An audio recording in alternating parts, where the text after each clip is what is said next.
Well, hello weary traveler, and welcome back to yet another painting video.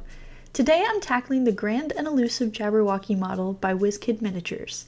Instead of giving myself free reign over the color choices today, I decided to hunt around on the internet for some inspiration. This is when I stumbled across the incredible work of Freidrich Justin Burtuch.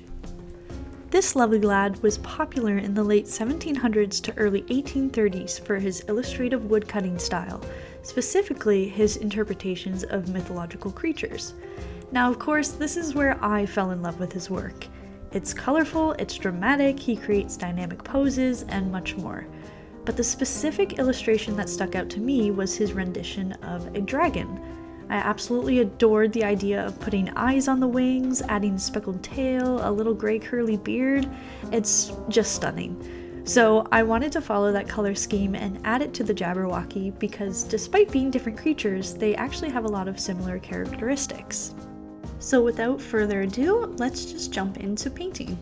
I'm going to start off by painting the wings first before moving on to the body of the Jabberwocky. When I'm painting wings, or really any models with a large surface area, I always like to start off with a sheer base of paint over top of the pre-primed piece.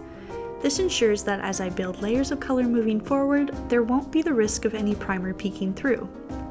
And side note, as usual, all of the Citadel paints that I'm using for this project will be listed on screen as well as in the description of this video.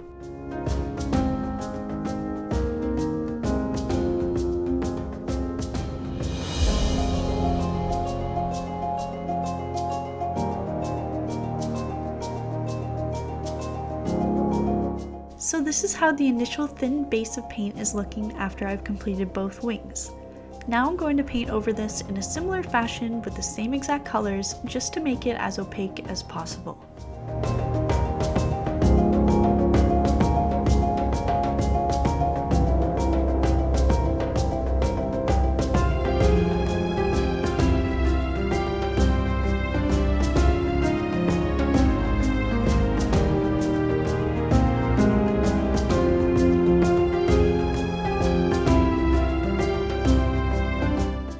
Now just look at the difference a second coat makes. This is one of the many reasons I love Citadel paints, because they're just so blendable and you can build layers super easily. From here I'm just adding a pretty heavy wash of watered down black paint. I'm not too worried about being messy with it since we will be dry brushing over it in a later step. The goal for this is to just let the black paint seep into any of the recessed details in the wings and to make them look kind of rugged and old.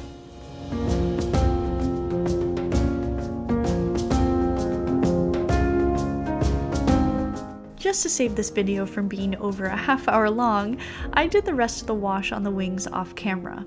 Moving forward, anything I do to one wing, I will be duplicating on the other wing so they look perfectly identical. Now this is where things become a bit of a trust the process sort of moment. I'm going to get extra messy by using a watery contrast paint and flicking specks of paint on the wings using a toothbrush.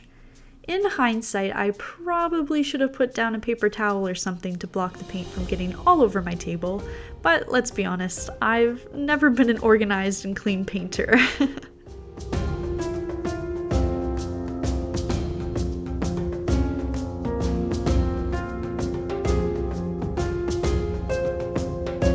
Here I am repeating that same process but with a more vibrant contrast paint.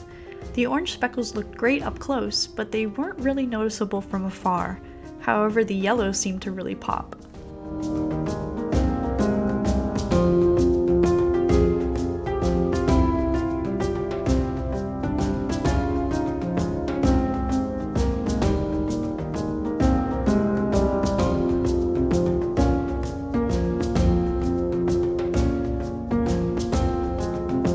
Now it's time for some light dry brushing. I want to deepen the edges of the wings with a dark gray and add some lightness to the center of the wings using a bright green. I'm being very gentle with the dry brushing at this stage since I don't want to cover up too much of the previous work I did.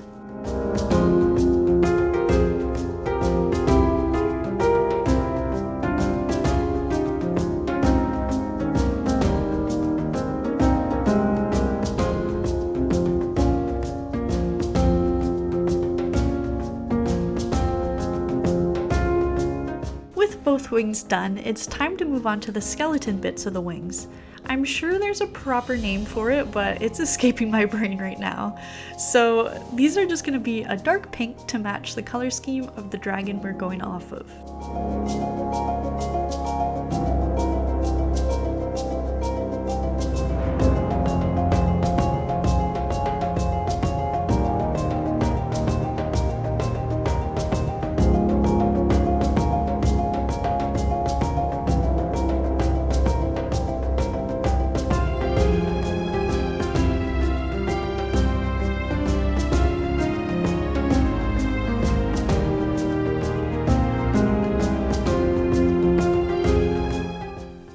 Going to add another watered down black wash over the pink to deepen the color.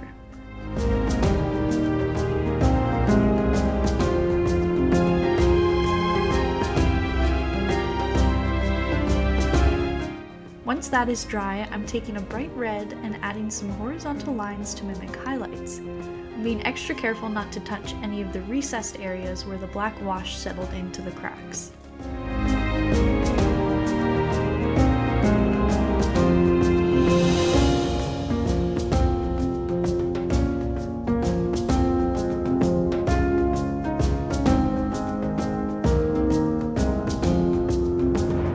Now that both wings have been completed with the red highlights, we're going to move on to what I guess you'd call the spine of the wings, where that yellow and pink speckled pattern is supposed to be.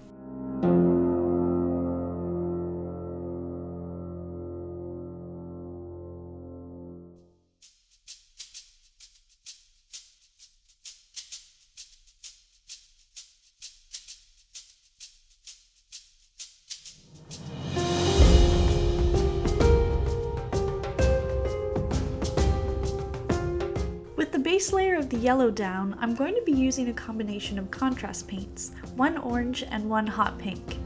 The goal here is to make it look like the speckled pattern we see from the reference picture without actually having to place all of those dots individually.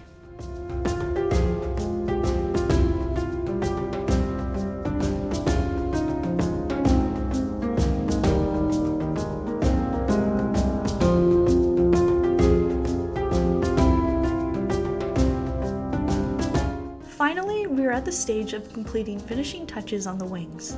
For the claws, I'm just going to use a simple dark gray to finish them off. Now don't you worry, I haven't forgotten about the eyes that are supposed to go on the wings, but those will be a surprise for the final reveal.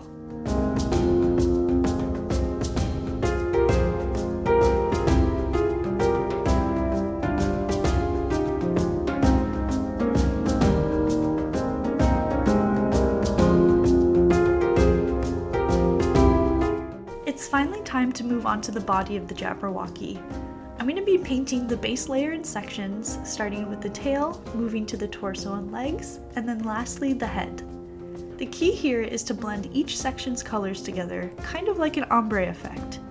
Instead of trying to explain it, I'll just let the time-lapse roll so you can see it all come together, and I'll catch up with you towards the end.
And here we have the finished Jabberwocky!